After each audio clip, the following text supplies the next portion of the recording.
challenging and demanding. Nagcha-challenge at dinedemand niya so much of my time, of my strength, of my health.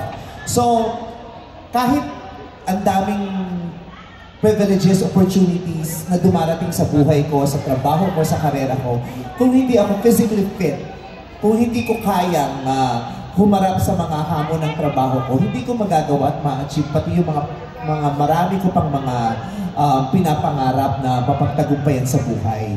So sa pamamagitan na nga ng Sante Barley, natutulungan niya akong maging mas maayos ang pangangatawan ko. Diba? Mas maayos ang aking pangangatawan upang mas humaba pa yung lakas ko araw-araw. Kasi especially ngayon, ang stress level natin ang taas-taas. Diba? Parang, tapos yung 24 hours a day, ang bilis niyang nauubos. Pero bago pa maubos yung oras at yung araw, minsan nauubos na yung lakas natin. Hindi pwedeng mangyari yun. Kailangan meron tayong karampatang lakas ng pangangatawan upang maharap yung mga kailangan nating harapin at mapagtagumpayan araw-araw. Sa trabaho, personal o professional man yan, kailangan meron tayong sapat na lakas. At yung immune system natin ay kailangan natin kilalanin at mapahalagahan. At yun ang magandang dulot sa akin ng Sante Barley. Galing! Well said. Sir Joey, why Vice Ganda? Well, lahat mo yan. Ang hirap pagsundan si Vice, ano?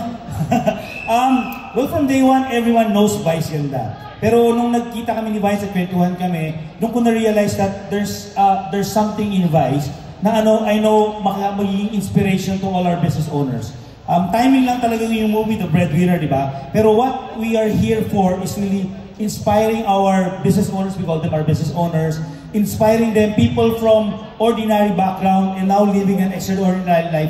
Nung nakilala ko si Vice, sabi ko, siya yung perfect example ng isang Sante business owner who rose from the ranks. Kung kilala niyo si Vice nung unang panahon pa, diba, comparing it now, ang layo na eh. And ang nakikita... Sa itsura ba yung tinutukoy mo? Yung itsura, siyempre, paganda ng paganda, di ba? I love you. Pero nakwento sa akin ni Vice, na nagiging inspiration siya ng marami niyang kaibigan. In fact, one of the things na nagustuhan ko kay Vice, sabi ko nga maganda minsan pagkwentuhan natin, is yung habit niya when it comes to money, spending money. Sabi ko, she can be an inspiration to a lot of people because at the end of the day, it's not how much money you make, diba? It's how much money you save and you reinvest. And Vice is a perfect example of a person who handles her finances well. Napakaganda ng kwento niya at naging inspiration siya, okay, to all people from all walks of life. And I think yung presence si Vice in Sante can really help a lot, not only Filipinos in the Philippines because we're already open all over the globe and we're already inspiring mga OFWs. So I believe Vice can be of big help dun sa advocacy ng Sante. I was about to ask, is the brand targeting international expansion really soon with Vice Ganda? Well, right now, Sante is open in 10 countries. Most of the countries that we have right now are maraming OFWs like Hong Kong, Macau, Singapore, UAE, Qatar, and of course, the USA. We're starting the USA. And sabi ko, tamang-tama because ang goal namin next year, 2025, is really to inspire and empower Filipinos. Our objective is always start working abroad. You have a purpose why you're there. But start building your business because there's so much more in life than just working abroad. Ang goal kasi namin balang araw, they have a business of Sante in different countries and they can go back home while retaining their business there. And Vice can be of big help to us. Galing! Alright, let's go back to your healthy routine, Vice, no?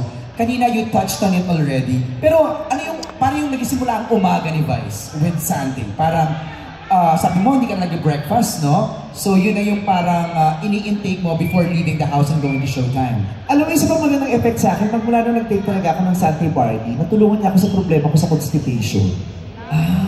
Promise, kasi problema ko talaga yan. So masarap sa umaga na alam mong magaan yung tiyan mo, na ilabas mo yung mga toxins mo. So, doon siya nagsisimula. Yung pag-gising ko sa umaga, diretso na ako ng CR, lahat ng mga ganap ko doon, maliligo na ako, magtutoothbrush na ako. At maraming pagkakataon na, yun ang namimiss ko kasi wala siya, constipated ako. Pero dahil sa Sante Barley, doon siya nagsisimula yung, nare-release ko agad yung mga toxins. So mas magaan ang pakiramdam ko. At napakahalaga para sa akin na masimulan ang araw ko ng magaan ang pakiramdam ko. Kasi from home, as I wake up every day from home, didiretso ako ng studio, I need to feel good about myself. I need to feel good kasi yun ang makikita sa akin, yun ang gustong makita sa akin ng viewers ko at yun ang gusto kong ma-share din sa viewers ko. Yung feeling good everyday, di ba? Kahit hindi man everyday, maraming pagkakataon, kailangan feeling good tayo. Gusto kong makapagpasaya. At hindi ako makakapagpasaya if I don't feel good about myself. Physically, di ba kung mabigat yung pakiramdam ko? So, ganon lang ang araw ko everyday. Magigising ako, didiretso ako sa salamin, at kakausapin ko yung sarili ko. Sasabihin ko sa kanya na napakaswerte natin, maswerte tayo, pinagpala tayo, magpapasalamat tayo sa Diyos, at today, marami pa tayong biyayang tatanggapin. At feeling ko kasi yun ang healthy life, yung being able to live a life full of gratitude, di ba? Full of happiness, di ba? Marami tayong issues, marami tayong mga ikinaiinis everyday, pero dapat hindi niya ma-invalidate kung ano yung magaganda, yung beauty around us. So, feeling ko a healthy life is a life living full of gratitude and happiness and embracing the fact na whatever it is, whatever is happening, meron kang blessing na matatanggap every day.